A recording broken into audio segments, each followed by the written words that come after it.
In popular music, the most common chords are major and minor, which we have already caged. Another very popular chord is the 7 chord. We haven't really talked too much about music theory on this video, so let's take a quick look at how chords are built. Using a major scale, the first, third, and fifth notes are used to build a major chord. So using the C major scale, 1, 2, 3, 4, 5, 6, 7, the first note is a C, the third tone is E, and the fifth tone is G. So C, E, and G make up the notes to a C major chord. If we look at this open C chord, which is the first chord we learned in this video, we see that the 5th string 3rd fret is C, the 4th string 2nd fret is E, the 3rd string open is G. We repeat an octave C on the 2nd string 1st fret and repeat an octave E on the 1st string open. To make a minor chord, you simply flat the 3rd scale tone. So instead of E, we drop down to the 5th string 1st fret and play E flat.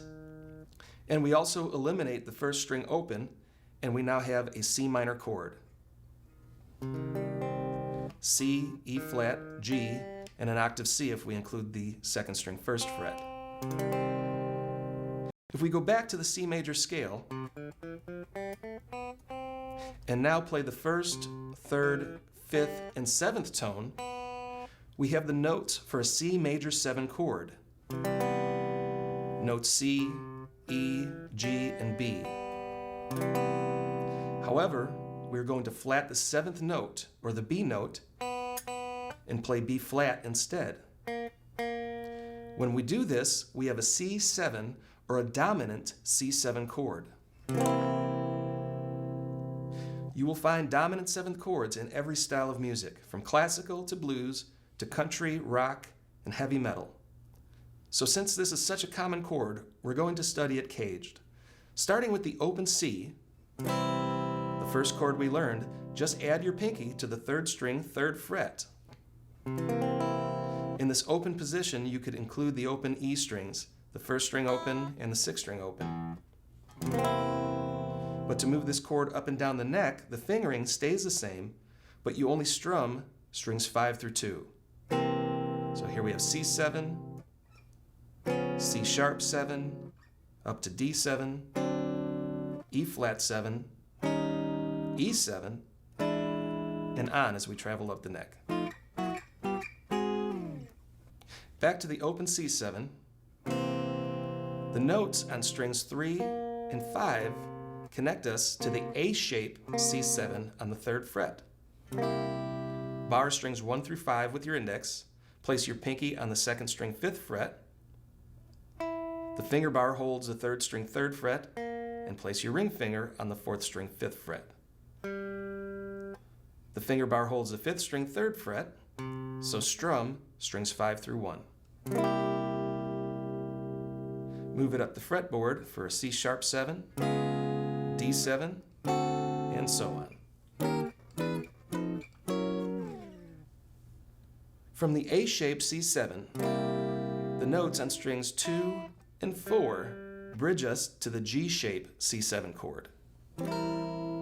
Barring strings 2 through 4 on the 5th fret, add your middle finger to the 1st string 6th fret.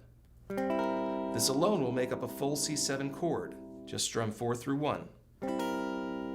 For a deeper sound, add your ring finger to the 5th string 7th fret. And for a full position, add your pinky to the 6th string 8th fret. You can also alternate the 1st and 6th string notes. Move your middle finger to the 6th string 6th fret and your pinky to the 1st string 8th fret.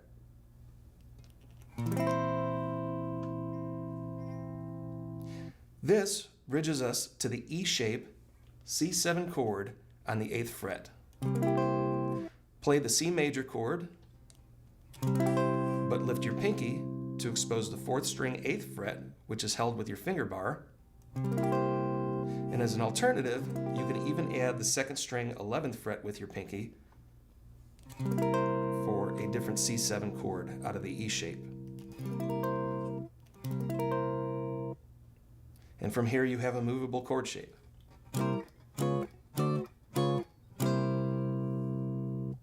This connects us to the 10th fret D-shaped C7 chord. Index on the 4th string 10, middle on the 2nd string 11, ring on the 3rd string 12, and pinky on the 1st string 12. And this is your movable chord shape. Altogether, we have a caged C7, shaped C, A, G, E, and D.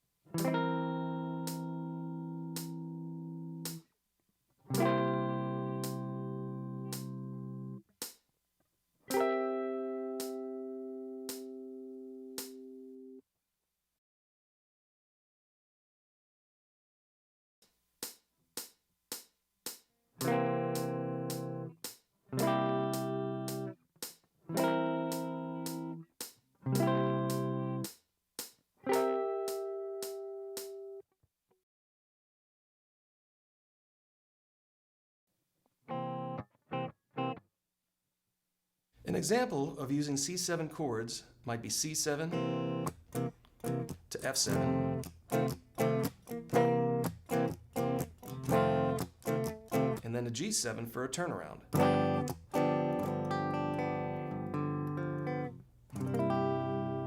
Let's move on to caged scales.